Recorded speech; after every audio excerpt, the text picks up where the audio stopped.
Hey everyone, welcome back to the channel. Today's video is going to be answering the question, who is the beast of Revelation chapter 13? Originally, a beast is an animal that has no common sense. The Bible used the horse as an example, saying, "Be ye not as the horse, or as the mule, which have no understanding, whose mouth must be held in with bit and bridle, lest they come near unto thee." Psalm 32, verse 9.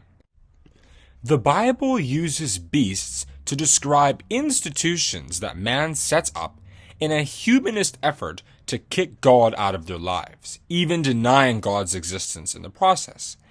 People who do so are considered fools, just like beasts, according to Psalm 14 verse 1 and Psalm 49 verse 20, that the fool hath said in his heart, there is no God. God can often empower these forces during periods of judgment when he wishes to punish those in his own heritage who were supposed to have sense but acted foolishly. These beast-like forces are against any semblance of holiness. In Revelation chapter 13, a beast was said to rise up out of the sea, having the feet of a bear, the mouth of a lion, and the appearance of a leopard. This symbolizes political and institutional forces that God raises up to conquer establishments that he wants destroyed. For example, God used the bear, the lion, and the leopard to describe the way Assyria would tear away 10 tribes from Israel.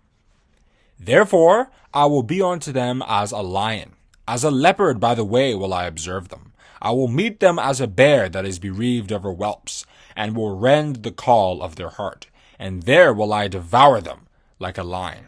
The wild beast shall tear them. That is Hosea chapter 13, verses 7 to 8. More specifically, the beast in Revelation chapter 13 represents a global system that would take power and eliminate cultures, traditions, and beliefs previously cherished by man.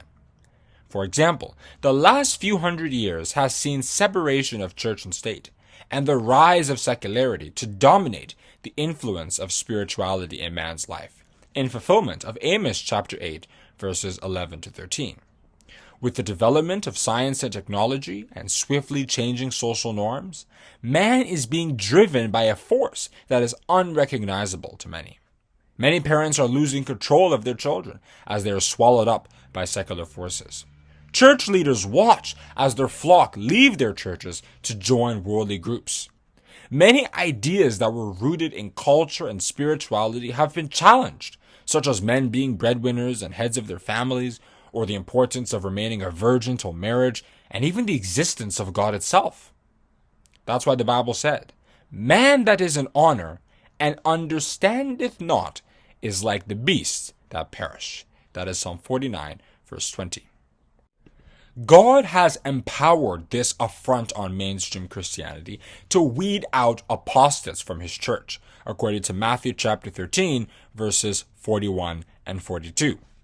The beast was engineered by God Almighty to help get rid of the spiritual institutions that did not abide in their estate that he set for them, such as apostate Christianity and other unholy religious organizations.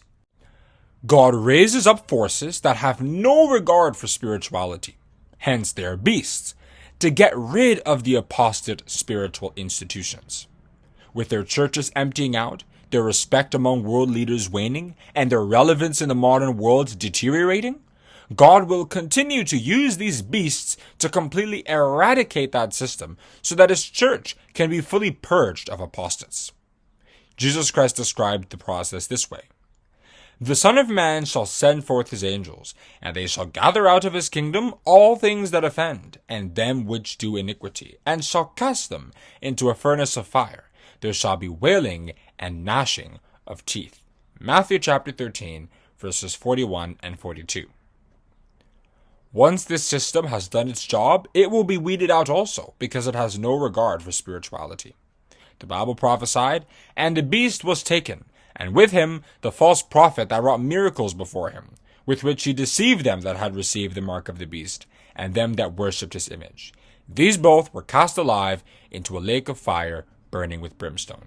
That is Revelation chapter 19, verse 20. So, this answers that question. Who is the beast of Revelation chapter 13?